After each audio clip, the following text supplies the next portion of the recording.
Please don't forget to like, comment and subscribe for epic stories. Money changes people, sometimes faster than love, loyalty, or blood ever can. I never thought my own daughter would look me dead in the eye, slam the front door of the mansion I once cleaned for her, and tell me to leave because she had outgrown me. She had just inherited $33 million, money I never asked for, never touched, but money I knew had come with curses she couldn't begin to understand. When she pushed me out, the humiliation burned, but deeper than that was the ache of a truth I kept buried. I had seen this kind of wealth destroy before. And I knew exactly what was coming for her. 3 days later, she was banging on my tiny apartment door in tears, barefoot, trembling, and whispering words no mother should ever hear from her child. "Mom, they're after me. I don't know what to do. Please, please help me." If only she had listened sooner. I should have been happy for her. A mother's heart is supposed to swell with pride when her child succeeds, but pride was the last thing I felt the moment my daughter signed the papers and claimed her $33 million. Because in her eyes, I saw something shift. Something dark. It was the same look her father once had right before money tore him away from us. She changed overnight. One moment she was hugging me, promising she'd take care of me forever, and the next she was barking orders at staff she barely knew, cutting off old friends, and reminding me in front of strangers that I was just her mother, not her responsibility anymore. The worst part wasn't being thrown out of her house. No, the worst part was how cold her voice had become when she said, "You don't belong here anymore, Mom. You wouldn't understand this life. Please, just leave." That was the night everything in me cracked. But even as I walked away, clutching nothing but a small suitcase, I whispered to myself, "She'll come back. She doesn't know what's coming, but she will." And I was right. I still remember the smell of the new mansion when we first walked in: leather furniture, fresh-cut roses, and polished marble floors. It wasn't a house, it was a palace. A palace my daughter, Bella, now claimed as her own. She twirled in the center of the living room, arms stretched wide, her voice echoing against the tall ceilings. "$33 million, Mom. Can you even imagine?" She laughed, her eyes glowing. "We're never going back to being broke." "Never." I smiled, but something inside me twisted. That word, we. It gave me hope, foolish as it was. I wanted to believe her fortune meant stability for both of us. But deep down, I knew. Money this big. It never stays clean. "Bella," I said softly, running my fingers across the marble counter. "Just remember, money is loud, but trouble is louder. Be careful." Her laughter stopped. She turned, her face hardening in a way I'd never seen before. "Mom, don't start with your little warnings again," she said sharply. "I'm not a kid anymore. I earned this. I deserve this life." Earned. The word stung. She hadn't lifted a finger for it. An old investor, a man I once worked for, had left her the inheritance in his will. No one understood why. Not even me. Still, I tried to stay close. I stayed in her guest room, cooked meals when the chef was off, and reminded her to breathe between business meetings and shopping sprees. But each day, I noticed the cracks growing. The phone calls at midnight that made her tremble. The strange men in black suits who waited in cars outside. The way she started locking her office door, even from me. Then came the night she snapped. I had just set dinner on the table, her favorite, jollof rice with fried plantain, when she walked in, tossing her diamond-studded heels across the room. "Mom, we need to talk," she said, her tone colder than the ice in her champagne glass. I braced myself. "What's wrong, Bella?" Her eyes darted everywhere but at me. Finally, she said it. You can't stay here anymore. The words sliced through me. What do you mean? I'm your mother. That's exactly the problem, she muttered. People talk, Mom. They think you don't belong here. And maybe they're right. I need space. I need to live this life without you hovering like some maid. I froze. Like some maid. That's what I had been reduced to in her eyes. Bella, my voice cracked. Everything I've done, every sacrifice I made, it was for you. How could you? Her expression didn't soften. If anything, she looked relieved. Please don't make this harder than it is. Just leave tonight. I'll send you money. You'll be fine. I wanted to scream. I wanted to remind her of the nights I scrubbed floors until my hands bled just to buy her school books. Of the meals I skipped so she could eat. But no words came. Only silence.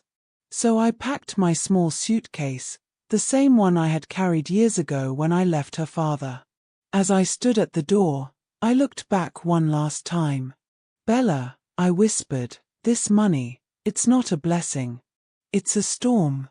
And when it comes, don't say I didn't warn you. She rolled her eyes and shut the door in my face. That night, I walked into my tiny apartment across town, the one with peeling paint and flickering lights. My heart was shattered, but my instincts were sharper than ever. Something was coming for her. And she had no idea. The first night after she threw me out, I barely slept. My mind kept replaying her words like some maid. I lay on my worn-out mattress, staring at the cracked ceiling, trying to ignore the gnawing ache in my chest. But then, at 2 a.m., my phone buzzed. It was Bella. For a moment, I considered letting it ring out. But a mother's heart doesn't harden that easily. I answered. Mom, she whispered, her voice shaky. Do you think people can follow you without you noticing? My stomach clenched. Bella, what's going on? Who's following you? She hesitated. Forget it. I'm probably overthinking. Good night. Click. I stared at the dark screen, a chill creeping up my spine. I knew her well enough to hear the fear in her voice. But pride wouldn't let her admit it. I walked to the market to clear my head, but trouble seemed to follow me instead. As I browsed through vegetables, I heard two men talking near the stalls. You hear about the girl with the inheritance, one murmured. Word is, she's already in deep with the wrong people. The other laughed. 33 million ain't clean money. Never is. They didn't notice me standing there, frozen, my basket trembling in my hands. When I got back to my apartment, I found an envelope slid under my door. No name. No return address. Just one line on a folded piece of paper. Keep your daughter close, or you'll both lose more than money. My blood ran cold. I rushed to call Bella, but she didn't pick up. Later that evening, she finally sent a text. Stop worrying, Mom. Everything's fine. I'm going to a party tonight with some new friends. Don't ruin this for me. I wanted to scream through the screen, new friends are the most dangerous kind. But she wouldn't listen. The knock came just before dawn. Hard. Urgent. I opened the door to find Bella standing there barefoot, mascara streaked down her cheeks, clutching her designer purse like a lifeline. Mom, her voice cracked. They're after me. I don't know who to trust. Please help me.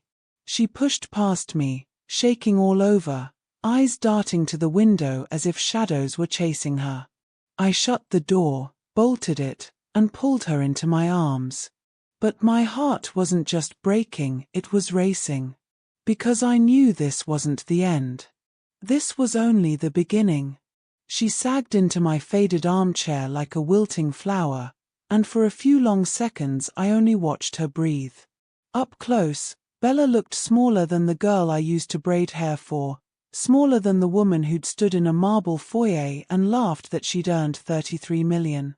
Her cheekbones were hollow. Her hands shook so badly she could barely twist the cap off a water bottle. "Talk to me," I said, because mothers know how to pry the lid off of fear and look inside. "Start at the beginning." She closed her eyes and then opened them as if remembering the world again. The words came out in a rush, like someone had turned on a faucet she'd been holding shut. "It started with the will," she said.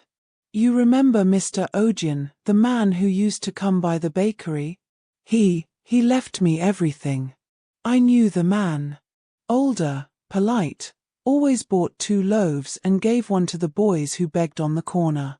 He had died in his sleep, they said. An accidental overdose on pills, the papers printed. I had buried him with a prayer and left the rest to God. He named me beneficiary of his estate," Bella went on. "There were trusts, offshore accounts, properties. The lawyer called me, said it was clean. I thought, Mom, it was a miracle. A way out. I signed what they needed me to sign. I didn't read half the pages." She laughed, but it was a small, broken sound. "It was a trap. A trap," I repeated. My fingers curled into the armrest. I tasted bile. Who? Bella swallowed. Mr. Ogian, was mixed up. Not just in real estate. He had papers. Names.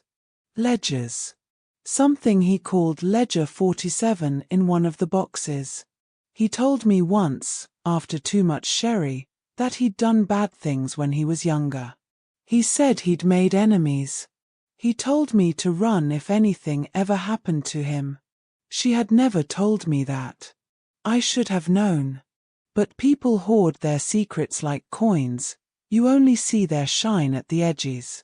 When he died, the lawyers found a thumb drive in his drawer, Bella whispered. It had everything. Names. Transactions. Transfers that led to people who didn't like being named in a file. The kind of file that can ruin governments and break families. They wanted it gone. Or controlled. I don't know which. I only know that the wrong people heard about it, and then they started moving. She put her head in her hands. The first man who came was polite. He said he could help make sure nothing happened to me, make sure the money was protected.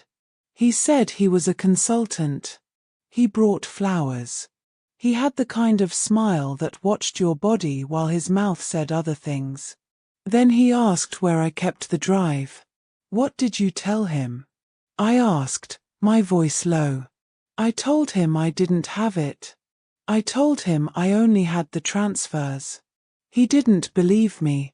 He laughed and left a card with a number and told me to think about his offer. Her laugh was a little hysterical. They started showing up everywhere. At my meetings. Waiting in cars. One night I found a copy of Mr. Ogian's death notice shoved under my windshield wiper. Another night, a man in a leather jacket left a photo of. She stopped. Her throat tightened.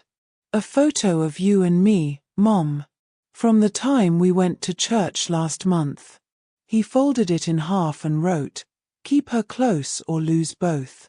I had seen the same crisp handwriting on the note that had been shoved under my door. The paper had teeth at the edges that felt like a warning. Bella's voice dropped to a whisper. I thought the money would be protection. I thought it would buy me safety.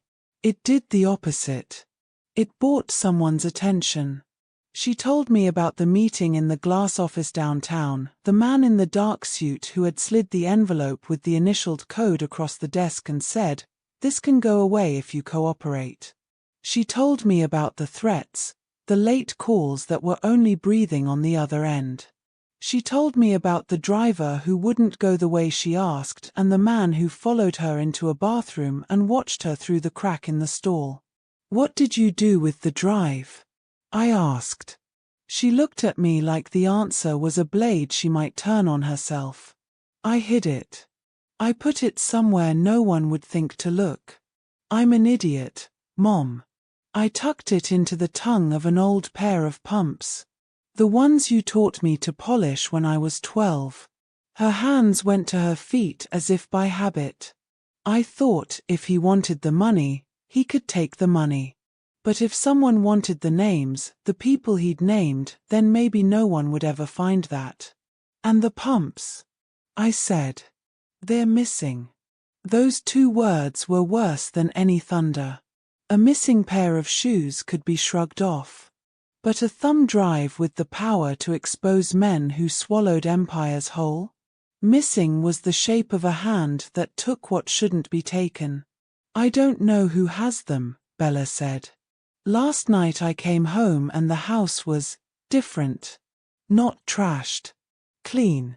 Like someone had been looking but wanted me to think it was just me going crazy. A drawer rearranged. A photo face down. And then there were those men out front." She pressed her fingers to her temple. "I ran. I didn't go to the police. I was ashamed. I was afraid. A drawer rearranged. A photo face down. And then there were those men out front." She pressed her fingers to her temple. "I ran. I didn't go to the police. I was ashamed. I was afraid. And I thought maybe if I left, they would stop. So I threw you out, Mom. I thought if I put distance between us, I could control it. Keep you safe." She looked up at me with eyes I no longer recognized. "I didn't think they'd come for you."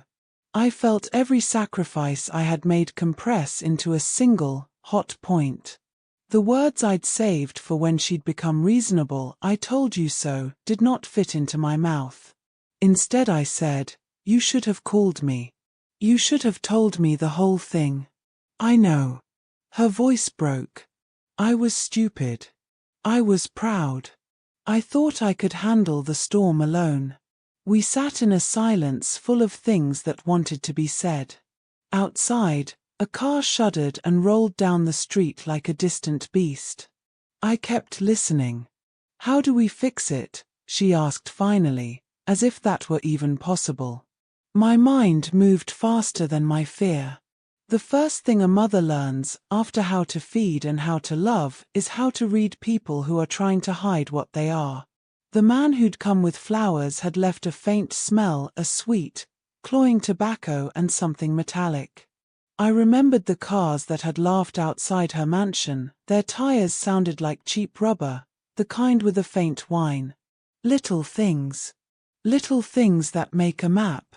"We find where they keep what they want," I said. My voice felt like stone, but inside my marrow it was fire. "We find who benefits from Mr. Ogian being dead.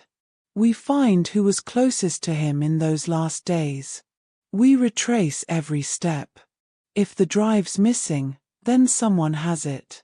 And if someone has it, they'll use it. But people who use things make mistakes." Bella was crying quietly now, sobs that shook her shoulders. "They'll kill us," she said. "They won't stop at threats."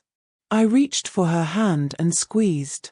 Strength, for a moment, felt like something we could borrow from one another. "You forgot one thing," I said, and let her curiosity hang in the air like a lit match. "You forgot that a mother remembers the faces men try to bury. You forgot I once worked nights in warehouses and got good at watching and listening. You forgot all the small useless skills that keep you alive." She looked at me then, really looked, and for a second the girl from the bakery came back to her eyes, the one who once trailed me on errands and asked 100 tiny questions. "Where do we start?" she whispered. Before I could answer, a knock came at the door. Not soft, not the timid knock of a neighbor, but 3 sharp, deliberate taps that carved the silence into pieces. We froze. Bella's eyes widened. My hand felt the pulse at my wrist and counted it: 1, 2, 3. There was a long pause after the knock, as if whatever waited outside wanted to hear us breathe. Then a voice, muffled and low, said, through the door, "Mrs. Adebayo? We only want to talk. We can make things very simple. Let us in." The voice had that same clinical smoothness I'd already learned to hate. It sounded like money when it spoke. Bella's fingers dug into my palm like claws. Her nails had left crescent moons in my skin. "You stay here," I said, not letting fear color my resolve. "Lock the back. Do not answer if anyone calls the number on that card." She moved like a person made of glass, careful, afraid of shattering. I eased to the door, every muscle coiled. The peephole showed nothing but the darkened corridor and the hands of a man folded in front of him. But even through the little hole, I could make out the shimmer of a watch, the edge of polished shoes, the shape of a suit that had been tailored for a man who had everything he didn't deserve. When the handle turned slowly an inch, a taunt, I stepped back and whispered, "Bella, run." She didn't move. She was rooted, a betrayal lodged in her throat. The knob clicked. The door began to open. And then, from the hallway, a scrap of paper fluttered in on a draft and landed on our worn doormat. In bold, black letters it read, "We have what you love. Come alone, or the list goes public." Underneath, a time. Midnight. Tonight. The air in the room went cold as if the sun had been blotted out. The clock on my wall chimed, sounding small and betrayed. Bella's face crumpled. "They have it," she said. "They have the drive." 1,000 questions crowded the edges of my mind, but only one thing mattered: the work had already started. The night had been set. Whoever they were, they wanted the ledger back, and they were going to make sure we paid in full. I felt the old instinct, one that had kept me awake through years of washing dishes and wiping counters, the one that taught me to listen for the rhythm of danger kick into life. It was a steady, cruel companion. Survival. "We go tonight," I said. The sentence surprised me by how calm it sounded. "We go tonight and we take back what is ours. Or we burn the road behind us so they can't follow." Bella stared at me like I was either mad or brave. How are we going to do that?" I looked at her, at the woman who had once been a child who learned to tie her laces crooked, who had once held my hand across a dusty playground. I thought of Mr. Ogin's ledger and the ledger's power to slice lives wide open. I thought of men in suits with polished shoes and the kind of cruelty money breeds. "I don't know yet," I admitted. "But I know who to ask. I know where to start. And I know one thing for certain: nobody who thinks they can take what belongs to my family walks away." There was another knock, so soft it might have been the building itself breathing. But this time I did not move toward the door. I moved toward the kitchen drawer where I kept the small things that had kept me alive: an old switchblade I'd bought a long time ago for mending fences, a photo of Bella when she was 5, and a scrap of paper with a name I'd scribbled down 3 months ago when a man with a limp had asked me about Mr. Ogin in the market. The name on that scrap was the first of many clues. It felt small and fragile, but it was the only tether I had to a long list of the kind of people who would barter bodies for silence. Outside, the streetlight blinked, then steadied. In the quiet between the light and the dark, the clock hands crawled toward midnight. We had 12 hours before the meet. We had nothing but a hiss of warnings and the thin string of a plan beginning to form. And as the city settled into the dangerous arithmetic of night, I realized the truth I'd been avoiding since Bella slammed that door in my face. Money was only paper until fear made it currency. Now it was buying everything it could touch: loyalty, betrayal, life. We would not go down without making its costs explode in the faces of those who thought they'd bought us silent. We would fight. But first, one small, necessary thing. I had to find out exactly who wanted the drive, and why the name on the ledger could break more than bank accounts. I had to find out who had the pumps. If the pumps were gone, then the footsteps that owned them were walking somewhere. And if they were walking somewhere, then we could listen.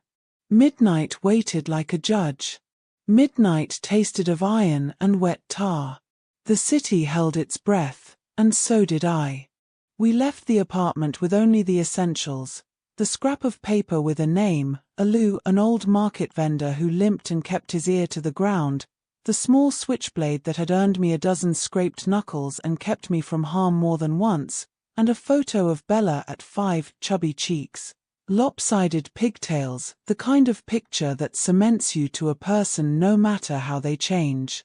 Bella moved like a sleepwalker, clutching her purse, eyes darting to every shadow. She kept asking the same question in different words: what if they kill us? What if they make it public? And I kept answering with the same steady thing I'd said since I first put her to sleep on my lap: we survive. We do not run blind. Alu's stall was shuttered and silent when we found him, just a lamp and a bent tin roof and the smell of old tea. He was smaller than I remembered, shoulders stooped like a man who carried the city on his back for too long. His limp had gotten worse. He squinted at me as if trying to place where he'd seen me before: the market, the church, the old bakery. "Ah, Mama Adebayo," he croaked. "You look worse for wear. You know things, Alu. You listen." My voice was low. The scrap of paper felt heavy in my pocket, as if it contained 100 verdicts. He nodded. Ledger 47. The talk is hot. Men with shine on their shoes and teeth like knives. They pay for silence with heavy coin. His eyes flicked to Bella. "You the girl?" Bella swallowed. "Please. Any information. Anything about tonight." She handed him a small envelope: not much, not enough to bribe the city, but enough for what we needed: a name, a lead, a favor owed. Alu opened the envelope like a priest opening palm wine. He flipped through a few worn bills, spat, then pointed. "They meet at the old shipping yard. Container C9. 2 men, one with a silver watch, one with a voice like winter. They don't come for money. They come for proof. Bring proof, and they bargain. Bring nothing, and they break. That's their style." "How many?" I asked. "For tonight. 3 at the gate. 1 inside who knows how to pocket things." He tapped his nose. "You want to play with cats, you risk claws." We left with a map of the yard in my head and one more thing: Alu's warning that the men preferred their bargains under the hum of a broken sodium streetlight. "They like light that lies," he said. "It makes your shadows wrong." By 10:30 we were parked half a mile from the yard, hearts beating a drumline. Bella clenched the photo until the edges bent. She whispered, "If they have the drive, what then? What can we trade that will keep them from making that list public?" I hadn't wanted to say it aloud, but the answer was there, smoking in the back of my throat: leverage. The men had power because they believed themselves untouchable. The ledger's power lay in revealing people who thought themselves safe. If we could show we had the muscle to strike back, if we could make a threat of our own, they might pause. Fear is reciprocal, and sometimes that pause is all we need. We moved like shadows. The yard smelled of oil and old iron. Containers sat like sleeping giants under the sodium lights. In the distance, a group of men clustered near C9, voices low. One had the silver watch glinting as he gestured. Another smoked, The ember blinked like an eye.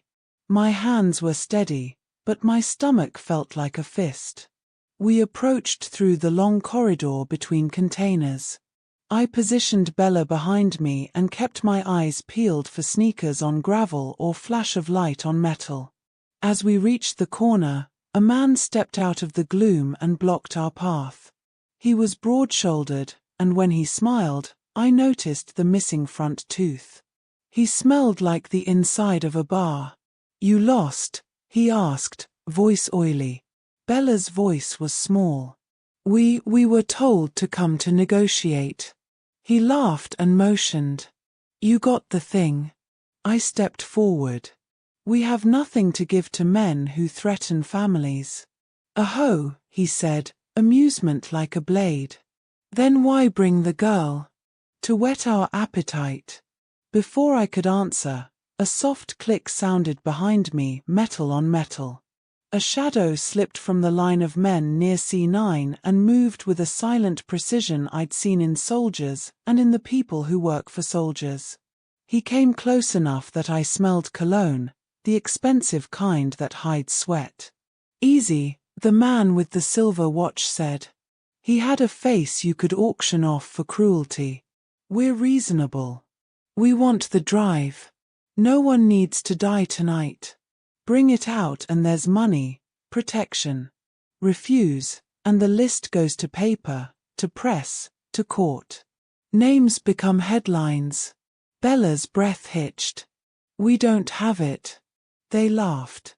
The laugh was the sound of men who had made bargains with other men and expected the world to obey. "For a liar, you're pretty," the missing tooth man sneered.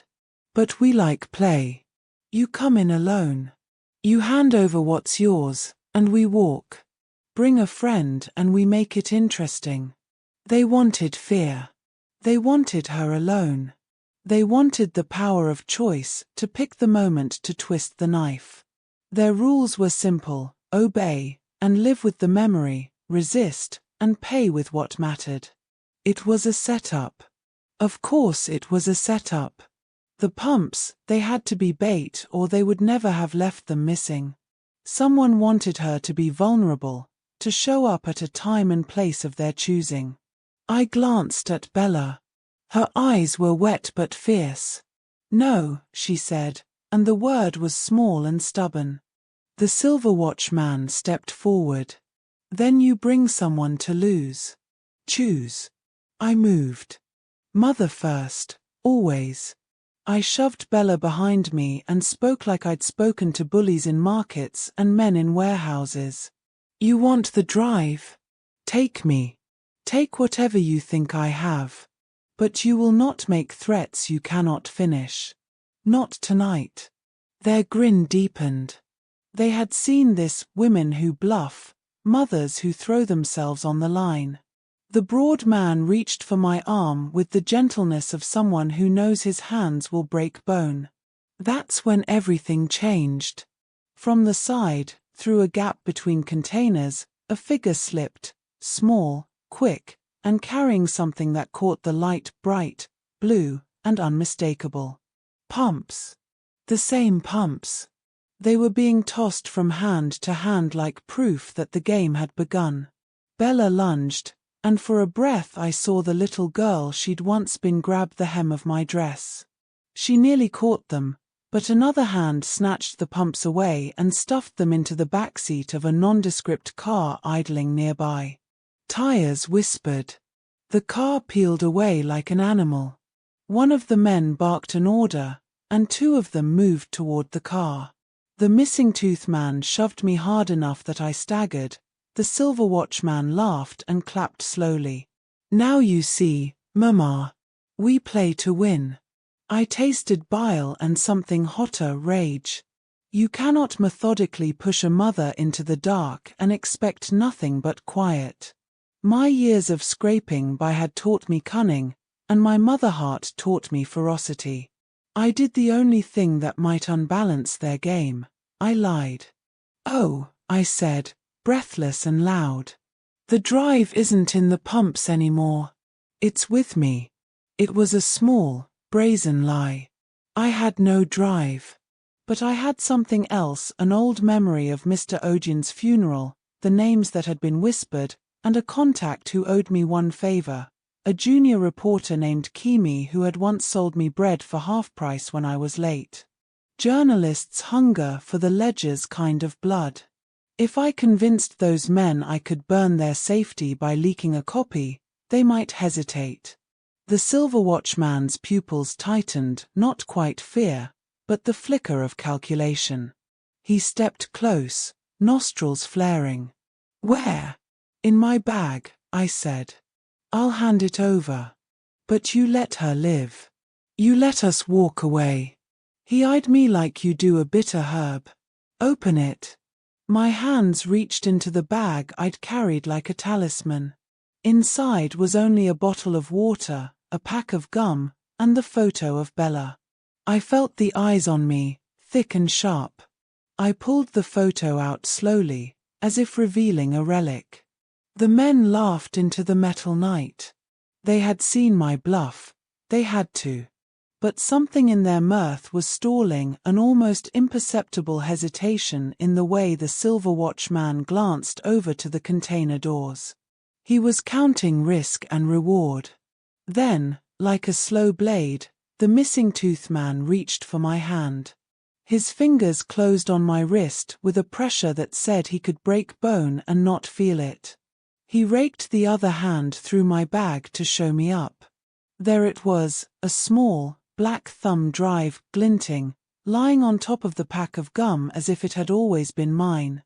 My heart did a ridiculous, traitorous flip. It wasn't mine. It had appeared, impossibly, like a conjurer's trick. The men froze, like hunters who'd stumbled into a baited snare. The Silver Watchman's jaw creaked. "Well," he said, "either the girl is cleverer than we thought, or someone is playing us." Bella's voice, small and raw, cut through. "Mom, where did you get that?" "It's the drive. Give it to them." I didn't answer. My mind raced through possibilities, planted, swapped, a setup where they forced me to hand over a fake and left us dead and laughing. If the drive was real, we could end the ledger's power. If it was fake, we had just handed them our last move. The missing tooth man laughed, a sound without humor. "Nice pawn, Silver Watch." He held the drive up like a trophy. "We'll take this inside, make sure it's what we want. If it is, maybe we talk terms. If not," he shrugged, casual as a man throwing away a sandwich. They moved inside the container as if escorting prisoners to a judge. I should have lunged, should have grabbed the drive, should have pulled Bella into my body and run until my legs failed. Instead, I stayed, because I had made a promise in the market to someone I trusted, Kimi. I had a plan that relied on a different kind of violence, the revelation of secret things, the public flame of truth. As they disappeared into the container, a sound snapped behind me. A muffled engine, the flip of a radio. Someone had called an extra. Men we hadn't seen slid from shadow to shadow, hemming us in. The container door slammed shut. And the world instantly narrowed to the weight of that small, black drive in the hands of men who would kill to keep its contents secret. I had one last card. I reached into my sleeve and instead of violence, I pulled out a single business card, Kimi's. I flicked it like a stone across the gravel. It landed against a boot at the feet of the Silver Watchman. "Call this woman," I said. "Call her now, and tell her you have something she'd like. Tell her she can have the exclusive reading for a price." For a heartbeat, the men moved as if the card had become white-hot. The Silver Watchman picked it up and read it, his face folding into a map of numbers and possibilities. He hesitated in a way that should have been all the permission I needed to move. Then the phone he held buzzed, an incoming call. He looked down and something in his expression changed, fear slicked with calculation. He stalked away toward the container, pressing the phone to his ear. "Hello," his voice said into the dark. "Yes, we have it. Yes, bring your man. Bring cash." And I knew what he would bring, a cleaner kind of killer, with falsified papers and the subtlety of a surgeon. He had made his move. So had we, in our own desperate way. Bella was shaking, a small, frightened animal. "What now? What did you do?" I met her eyes. The lie, the bluff, the drive that wasn't mine, everything we had done depended on one brittle hope, that in making these men think we had the power to make their secrets roar into light, we could buy time. Time to get help. Time to find Kimi and get the ledger into hands that would not be bribed. Time to swap the fake for the real, if we could. The yard felt like a throat closing. Sirens sounded someplace far off, a reminder that the city slept fitfully. Our breaths fogged in the air. "Now we wait," I said. "We wait and we listen. We don't run blind." We huddled behind a container and watched as the men argued in low voices through the metal. The car that had driven away with the pumps returned, creeping like a hyena, but it didn't stop. Wheels whispered and left. Then a white van rolled up the other side of the yard, headlights dimmed. A man stepped out, clean-cut, too clean for the night, his tie flicking like a metronome. He walked with the authority of someone paid to make people vanish with a check. My hands curled into fists. Somehow, somewhere, a plan was forming like lightning. It was dangerous and thin and might fail. But the hardest parts of life we survived because we had no other choice. The van's door opened. The man inside looked straight at us for one long, impossible second. He smiled as if tasting a joke. And then he tapped his wrist where a watch should be. The same silver watch. He was not new. He was one of them. The van's side door eased open, revealing impossibly a second set of pumps, the same blue as the first, lying in the corner like a mocking echo.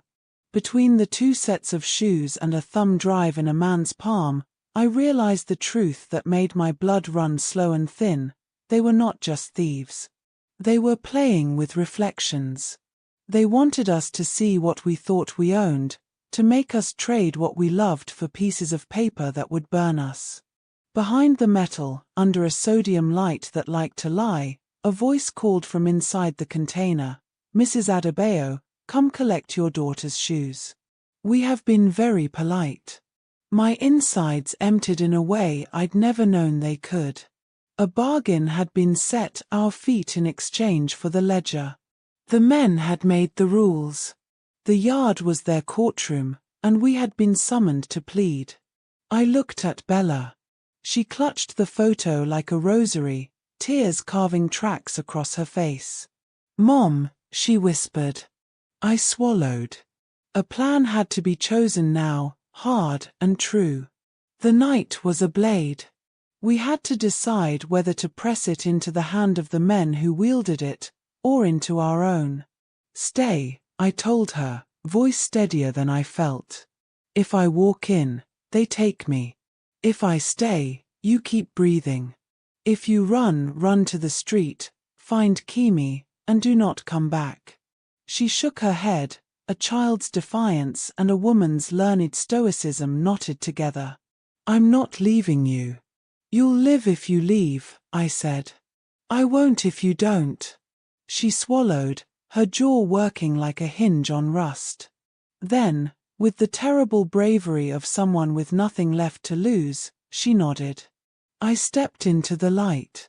The container door was cold metal against my fingers. The men inside were waiting like priests at an altar. They had what they wanted, power over fear, the ability to name. They would want a show, a surrender. And as I crossed that threshold, I thought of the little girl in the photo and the hands that had held her, and I understood with a clarity that hurt. Bargains with men who keep ledgers aren't about money. They're about control. If you want to survive, You either become the one who makes the rules, or you burn the book. The container door sealed behind me with a final, accusing clang. The night swallowed the yard, and the men outside hummed like insects. Inside, the air was thick with breath and something else, anticipation or rot. The silver watchman leaned forward, fingers steepled. "Well, Mrs. Adebayo," he said, and his voice smoothed into silk that could choke. "Let's see what you'll do to keep your daughter's shoes." The container smelled of diesel, cheap cologne, and old fear. Light from a single swinging bulb cut the darkness into thin, trembling shapes. Faces leaned in, the silver watchman with his patience like a promise, the missing tooth man with a grin built out of other people's breakdowns, and two others whose names I did not know but whose hands I would remember for the rest of my life. They had set a chair for me. They had a table. They had the ritual of power laid out like a feast. "Sit," the silver watchman said.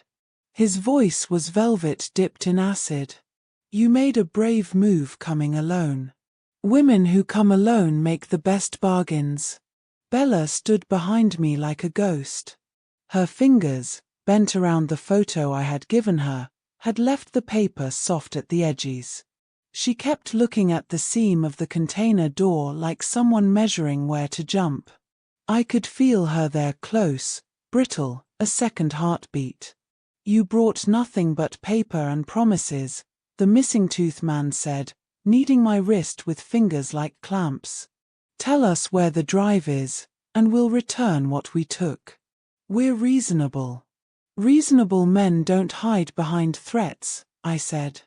"They don't steal shoes from girls and ledger drives from estates." I stopped. "Words are sometimes fuel for the fire you don't want lit." He laughed. "And yet here we are." They opened a small black box on the table. Inside, tucked in cotton like a relic, were the pumps. Blue, absurd, utterly useless to men who only needed them as leverage. Bella lunged. The missing tooth man shoved her back like you'd swat a child. "We want the drive," the silver watchman repeated.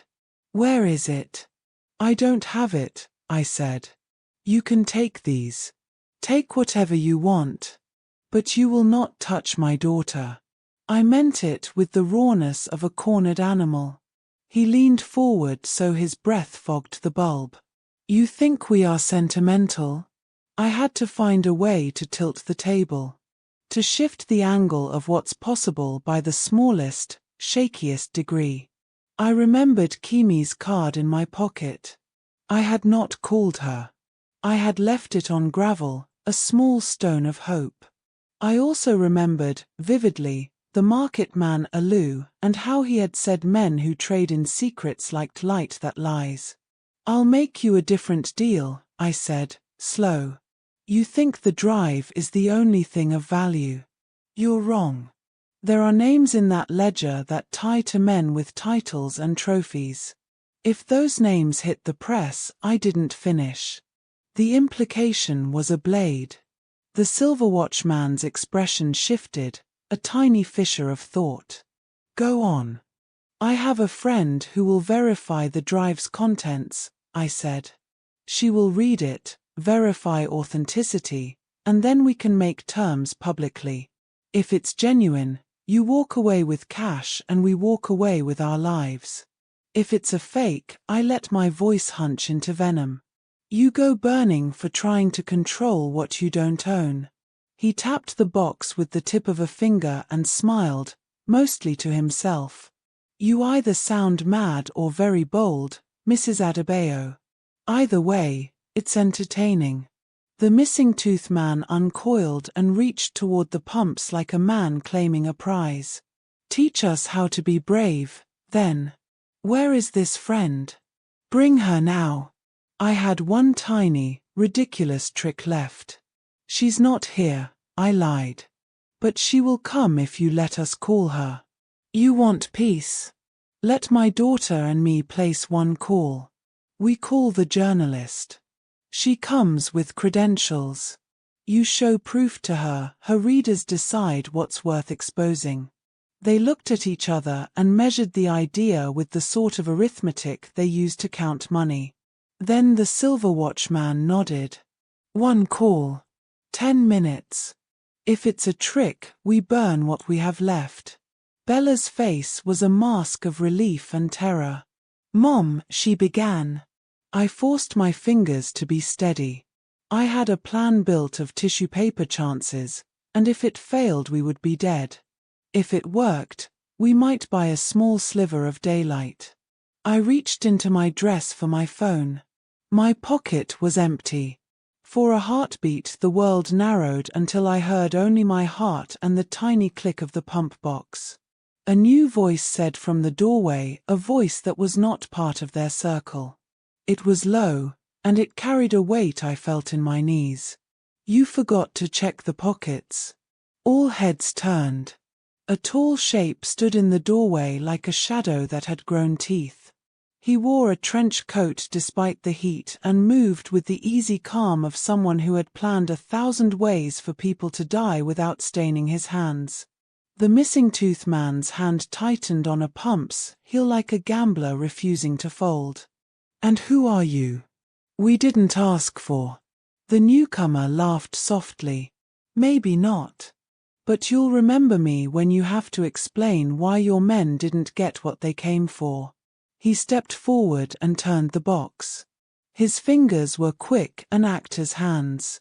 Inside the cotton, under the pumps, was a small stack of clear plastic-wrapped thumb drives. My stomach dropped. They were not ours. They were copies. The newcomer held one up between 2 fingers. We made your bargain easier. The silver watchman's face was a study in a man recalculating. You expect us to be placated with fakes? The newcomer smiled. No. I expect you to be smart enough to realize you can't monetize fear forever. Sometimes you have to cut your losses. The men outside growled. The missing tooth man spat on the ground. Who? Names matter, the newcomer said. Mr. Ogin's ledger is a hot coal, too hot for small hands. You wanted to smelt it yourself. Instead you've been used as a way to find who will make the offer sweet enough. You were bait, gentlemen.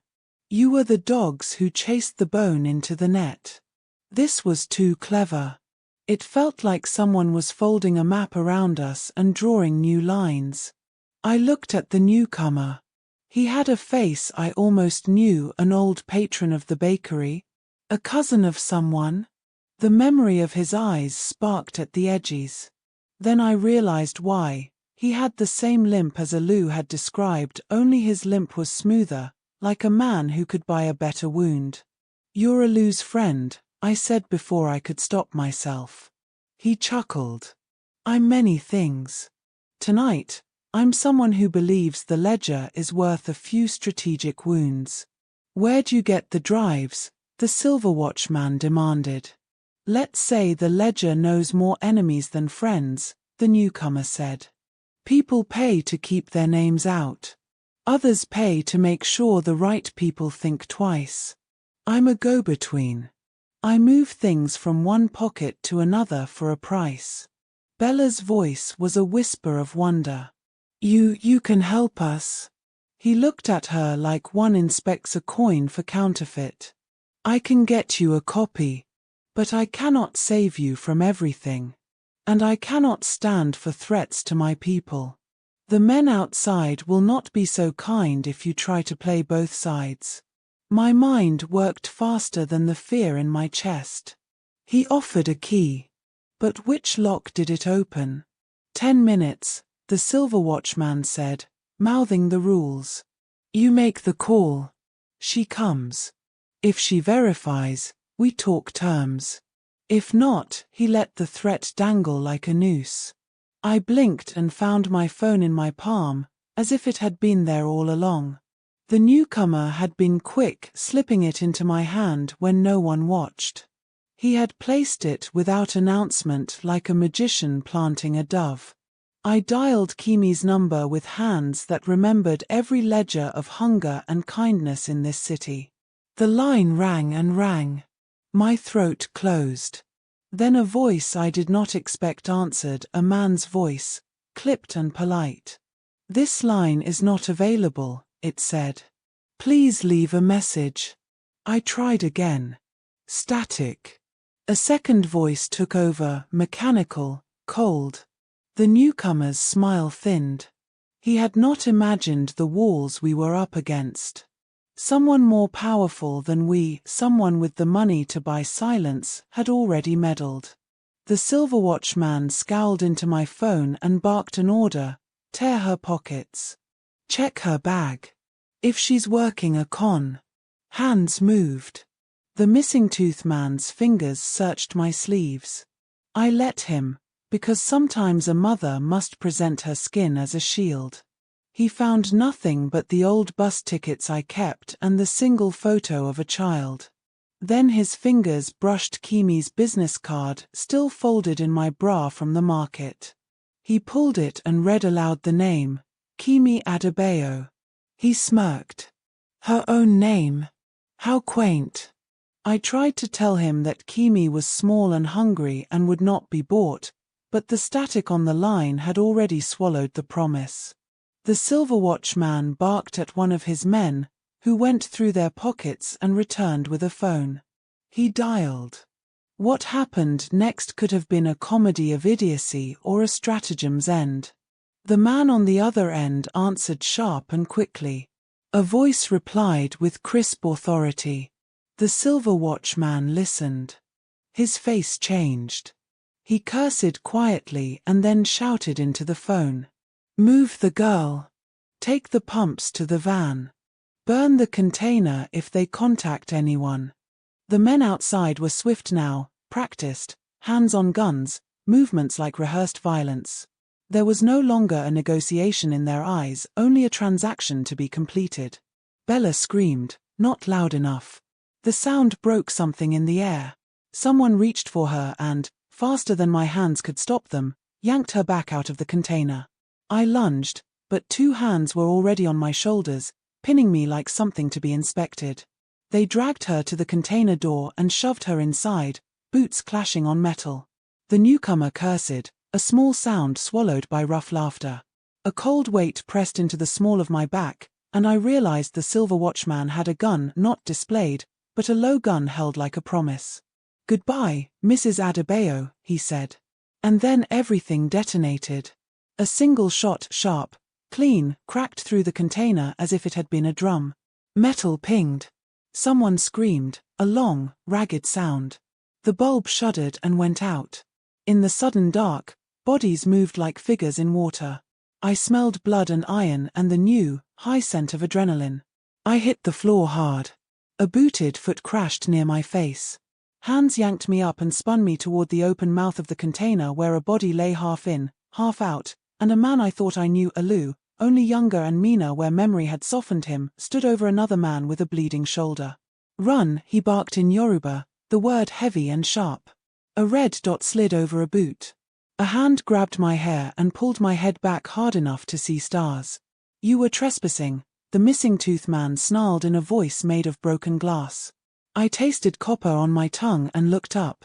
In the doorway stood a shape that had not been there a moment before, a woman in a too-big jacket, hair wrapped in a scarf. She had a camera slung around her neck and an intensity that made the others step back without meaning to.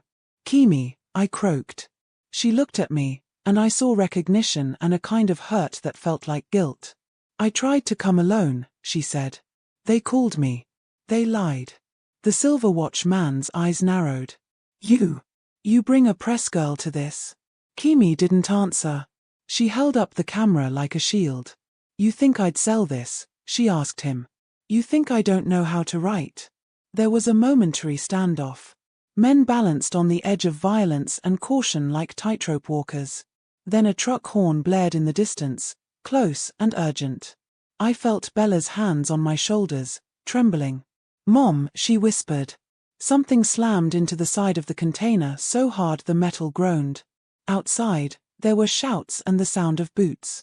The newcomer who had offered the drives cursed a string of words I didn't understand and then grabbed the pumps and the small black box and ran for the van.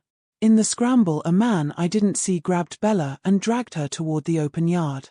Someone else shoved Kimi against the metal and yanked the camera from her hands, then fell back, because the camera had a little piece of paper taped to its strap, a note with a phone number and one word in bold. Run. Bella's mouth formed that word without moving. Run. I could hear sirens now, much closer. The silver watch man snarled and looked up, eyes flicking like a gambler seeing a bad hand. He had to decide in a second: stay and risk getting pinned by the chorus of city forces, or run and trust the ledger's heat would cool. He chose movement. They grabbed the pumps, the drives that might be decoys, and they ran out of the door, into the yard, into the night. Someone hit me in the shoulder. I tasted something hot and real on my tongue. Kimi grabbed my wrist with a grip like iron. Stay down, she hissed. If you move, they'll shoot anything that breathes. I did not know what to do. In the chaos, my mother instinct was a nerve on fire: get up, run to my child, drag her away, burn it all down. But Kimi's voice had been steady and precise. She should know the rules of publicity and the way men like these calculate. Still, I felt fingers of dread closing around my chest. Something else came into the container then: footsteps, heavy, multiple. Voices in uniforms I did not recognize said, in clipped, official tones, "Police, everyone stay where you are." The men outside cursed and scattered like roaches under light. In one smooth movement, the silver watch man shoved through the doorway and vanished into the night. We were left in a puddle of lights and smoke and the awful, small quiet that follows a storm's first toll. Men cuffed us with practiced hands. Police, I thought, but their badges felt like theater props. Someone in a navy jacket with a crest I didn't trust barked at Kimi. You with them? He demanded. No, she snapped. I'm a reporter. The man glared. We'll check. They led us out into the yard. Bright lights stabbed my eyes. The pumps lay on the ground by the van, 2 sets now, glinting like promises that had been withdrawn. And then I saw him. The silver watch man stood by the fence, hand clasped around a phone, his figure a silhouette against the night. He made a slow motion with his thumb, a closing, then walked away. In that motion I saw the ledger's long reach. He had made a decision. Tonight they would not take the ledger into press light. Tonight, they would teach us a lesson. Bella's shoulders shook with the force of silent sobbing. Kimi pressed a hand to her back, whispering instructions I could not quite hear. I felt hollow and furious and stupid. How many times had I been baited by the illusion of leverage? How many times would we pay a price because we loved what we could not let go of? As the men in uniforms put us into different vehicles for questioning, the newcomer, the one who'd given us the drives, slipped between the cars and glanced back at me with eyes that were not kind. He mouthed a single phrase, barely audible over the noise. They keep the list to make sure everyone learns to fear the ledger more than they fear the police. We did not know who to trust. We did not know the ledger's true power. We did not know whether the drives left in pockets were copies or keys to something older and more poisonous. But one truth burned like a brand on my skin. Someone had built a market where the currency was shame, and we had been forced to bargain with our lives for something that might not belong to us at all. As the car doors shut and the yard blurred away, Bella reached across the seat and took my hand. Her fingers were small and thin and shaking. Mom, she said, voice thin as smoke, they have the original. They must have the original. I wanted to tell her that we would go and steal it back and burn every name in the ledger until nothing remained but ash and a lesson. I wanted to tell her the truth, that things very often cost more than money when you try to buy them back. So I said instead what a mother must say when the world is an arithmetic of terror: we'll find it. We'll find them. And we'll make them pay for every shoe they stole. She nodded, not trusting her voice. The sirens closed. The yard receded. The white lights stung our skin, and the city hummed with the knowledge that some stories do not end when the first chapter is ripped out. And somewhere, under sodium light that liked to lie, a man with a silver watch pocketed a copy and smiled like a man who had just purchased time. The police station wasn't a station at all. It was a basement, cold and damp, with walls that smelled of mildew and secrets. They separated us.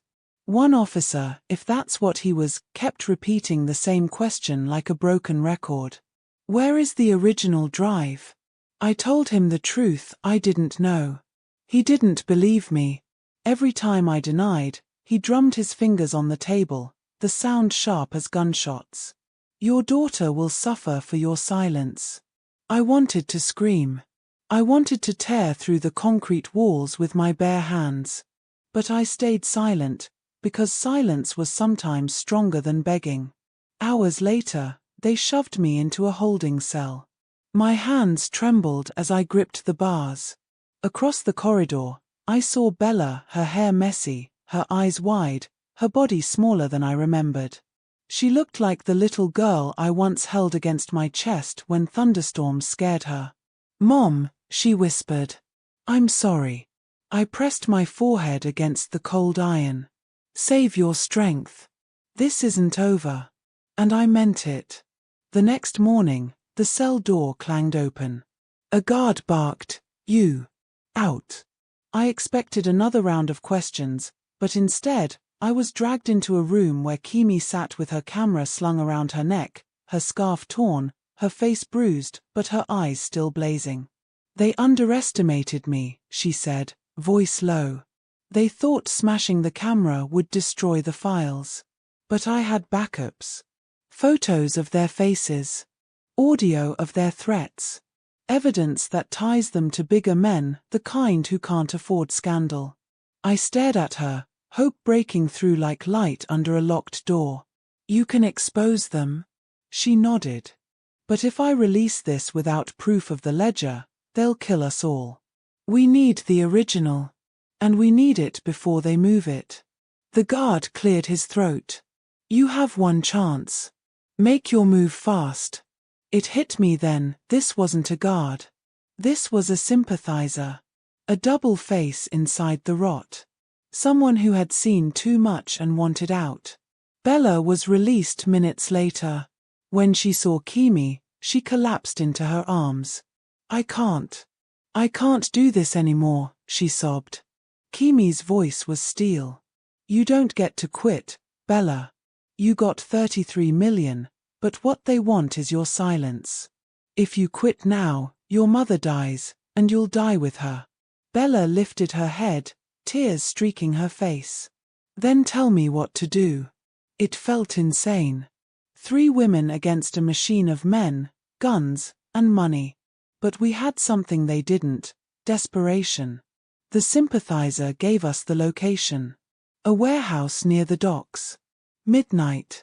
The ledger would be moved by dawn, shipped overseas where no press light could touch it. We didn't have weapons, only our wits and Kimi's stubborn courage. We crept through shadows, every sound of the waves hitting the pier echoing like warnings. Inside, rows of crates stood like silent guards. And there on a table under harsh white lights was the original drive. The silver watch man stood over it, his hand resting on a gun. "You should have stayed quiet, Mrs. Adebayo," he said without turning. "But then again, you always did like being inconvenient." Bella gasped. "You know her." He turned then, and the truth slammed into me like a blade. His face. The eyes. The smirk. He wasn't just a stranger with power. He was a ghost from my past. "Your father's partner," I whispered. The man smiled. "Smart woman. Too bad your husband didn't survive his debts. But you survived long enough to be a problem." Bella's mouth dropped. You knew Dad." "I did more than know him," the silver watchman said coldly. "I collected what he owed. And now I'll collect from you." It happened fast. Kimi lunged forward, shoving a crate with all her weight. It toppled, crashing into the silver watchman's legs. His gun went off, the bullet shattering glass but missing us. Bella screamed, diving for the table. Her hands closed around the drive. I grabbed her, pulling her back just as the silver watchman roared and fired again. We ran through the maze of crates, through shouts and boots pounding behind us. Bullets sparked off steel. Kimi shoved us toward the back door, her camera swinging wildly. Then fire. Smoke. The sympathizer had done what we couldn't, lit the warehouse like a funeral pyre. The Silverwatch man's scream followed us into the night as flames devoured everything. We collapsed on the pier, coughing, shaking, alive. Bella clutched the drive to her chest. We got it. Kimi leaned against the railing, her face illuminated by the orange glow of fire. Not for long. The men behind him won't stop. This isn't just money. This is a machine. A monster. I looked at my daughter, her once flawless face streaked with dirt, her expensive dress torn. For the first time, she wasn't a millionaire's heiress. She was just a girl again. My girl. Mom, she whispered, her voice breaking. I thought the money made me powerful. But it just made me pray. I cupped her face, tears burning my eyes. Money doesn't change who we are, Bella. It only shows the world who's willing to destroy us to take it. We handed the drive to Kimi. She promised to bury it in the press, to scatter its contents so wide no one could smother the fire. By dawn, the warehouse was ash. The men who chased us would scatter too, but not forever. As the first light of morning touched the water, Bella curled into me, trembling. I was wrong, Mom. About everything. Please don't leave me again. I held her tighter than I ever had. I never left you. You threw me out. But I never left. And in that moment, with the city waking to headlines it could never ignore, I knew this war wasn't over.